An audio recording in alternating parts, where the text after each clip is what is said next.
and today I'm going to take you on a virtual tour of 3 buildings on Colgate University's campus. 3 buildings that I'm going to show you. I'll describe the classicism as well as how the facade relates to the function of the building. The 3 buildings that we're going to see today are all on Colgate's academic quad. First, we're going to start our tour at the chapel. After the chapel, we're going to make our way to Lawrence Hall. After Lawrence Hall, we're going to end our tour with the oldest building on campus, that is Haskell Hall. Come on, let's go up the hill. As you can see, Colgate's campus is very hilly. I wonder if the hills have anything to do with the way the buildings are placed on their site. We'll discuss that further with the 3 buildings we'll see on academic quad. After coming up multiple hills, I've made it to the chapel. As I walk up to the chapel, I'm greeted immediately by 4 huge columns. These columns are of the Tuscan order. We can tell that these columns are of the Tuscan order because they're plain, they're not fluted, they taper towards the top, they're resting on a base, and then they are below the entablature. And this entablature is pretty big, but it is plain. A cool modern innovation are these spotlights. There's 4 of them, 1 at each column. And this adds to the grander effect of the fact that this is a chapel without actually putting the chapel on a pedestal like we see a lot in the ancient Roman buildings. So that's a little departure from the classicism that we see from the very classical temple front. As you can see at the top, there is a very classical pediment that adds to that temple front. We also see on the pediment the dentils, another classic Roman motif. Coming up to the chapel, we also are greeted with these 2 pilasters on either end. The pilasters are another classical feature. These pilasters also emphasize the endpoints, and that really draws you in to this central entrance. There are 3 doors, 2 smaller doors on beside the middle door, and we're drawn into this middle door because this whole segment is pushed forward, so we're invited in. Moving to the side of the chapel, we're able to see how the chapel was really built on a hill. We have another entrance here with a pediment and also some more Tuscan order columns and 2 pilasters, but we do not see the dentils like the classic motif that we saw on the front. We see the division of the stories, how there's 3 stories, which will include the basement, and how the difference in the windows can help really show the difference in the stories. So on the bottom we have these rectangular windows. That middle story we have their slightly wider rectangular and not a full arch, but a slight arch. And then we have the top story, which is a semicircle arch at the top and more rectangular towards the bottom. And then also at the top of the building we see more dentils. And actually what's interesting is, so those top story windows are the same shape as the entrance doors, and then these basement story windows are similar to the windows that are on the top towards the front of the chapel.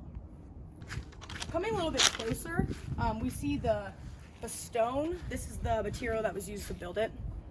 And I'm not sure if this is 100% on purpose, but I do notice that the stones are a slightly longer, more horizontally emphasized towards the bottom and then the very top, and then they're a little more, they're just bigger in the middle story. Still with the site, it's leveled out down here, but we are able to see a slight, very slight, if any, Latin cross plan. Actually just a huge rectangle though, and this makes sense because when you go inside, it's essentially just a huge rectangular nave, and with the function of the building, this is perfect because the function is not only used for religious services. Since this is a university chapel, it's also used for performances as well as speakers. So everyone needs to be able to see and hear, so it needs to be open, and this makes sense why it is open. The top of the chapel is also very important because we're able to see it from essentially anywhere on campus. That also brings some of the grandeur effect. At the top, we see that there are also 4 pilasters. That is continuing the classicism that the architect included. In all, the classicism that we see in the chapel is the temple front and the inclusion of some very classic Roman motifs. But what we are missing is that really classic Latin cross plan, and that's where the architect really did strayed from that classicism. And this makes sense because of the use of the building. So, like the temple front of the Pantheon, the chapel has that temple front, but unlike the Pantheon, the chapel is essentially just a rectangle. The next building that I'm going to talk about is Lawrence Hall. Lawrence Hall is an academic building that includes a basement, many classrooms, and also offices. Just looking at Lawrence Hall, I'm struck by the symmetry. Looking horizontally, there are 3 main parts. There's this middle section that is pushed forward that draws us in, and then there are 2 almost, I would say, identical parts that are pushed back a little bit. Since we are drawn towards the entrance, we see right away that there are classic Roman motifs right when we walk in. We see that these doors aren't beautiful in any sense, but what is beautiful is the ornament that surrounds those entrance doors. There's a pediment with a shield design, as well as Colgate's motto that is in Latin, meaning for God and truth. On either side of the shield, we also see torches. On either side of where it says Lawrence Hall, we see the scroll motif. Since Lawrence Hall is the home of the classics department, these classic Roman motifs are really on par with the function of the building inside. At the top of the building, once again, we see dentals. This building is made up of stone, and they're rusticated, and then as well as most likely some copper, because I see some oxidation with this green, which also just adds to the effect of it seeming more old than it is. We also can see the classical motifs when we look at the windows. On this first story of these windows, we see the voussoirs as well as the keystone in the middle that helps with structure and buttressing. And then in the middle story, there's another sort of voussoir usage, but it's not arcading like in the first story. And then at the top, the windows essentially just go to the top of the building, and they are rectangular. Looking at the side view, we also see how Lawrence Hall was also built on a hill, and that makes sense with this exposed entrance to the basement. In all, it is important to see the subtle yet prominent Roman motifs that prepare the person walking into Lawrence Hall to know that they are entering where the classics department is located. Talking more about the building site of Academic Quad itself, it's relatively flat here where everyone's walking from building to building. But on the edges is where we see the buildings were built on hills. Except Haskell Hall. Now I'm gonna make my way to Haskell Hall. Here I am at the entrance of Haskell Hall. This is the oldest building on campus. Since it's the oldest building on campus, it might look a little different than the other buildings we see on Academic Quad. Rather than being just stone like the other buildings we see a lot of brick accents.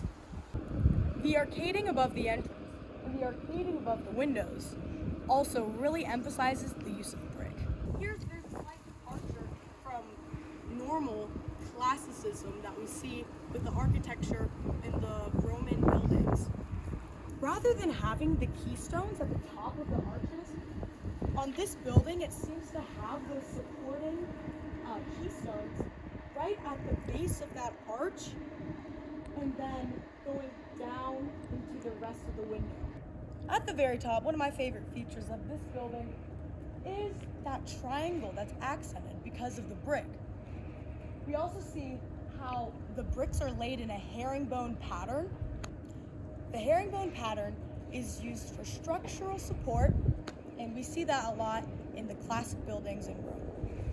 Haskell Hall is on a very flat piece of land. This makes sense because essentially everything was built around it. I love this window above the main entrance door. It's a radial pattern like the rest of the bricks in these arches. And to me, it looks like a sun. And when I think of the sun, I think of the sun rising. And when I think of the sun rising, I relate that to innovation and learning. Haskell Hall is home of the philosophy department, and like Lawrence Hall with the classics department, I find this very on par. It's also interesting how the philosophy department is directly across from the chapel. There's a sort of juxtaposition with these buildings facing each other, but then makes sense because going back to Colgate's motto, for God, the chapel, and for truth, the philosophy building, which was also once where science classes were. Everything that is a part of Colgate's liberal arts education not only comes together through the curriculum, but also through the architectural expression of where they are on the sites, meaning the placement of the buildings. The other side of the building is essentially the same. You see how the building really is made up of essentially it's a huge rectangle, triangles, some semicircles, and arches. And although this is the oldest building on campus, I think that it significantly departs from classicism more than the other two buildings that we saw before. There's significant rustication, and like some of the other buildings on campus, these stones are from the quarry.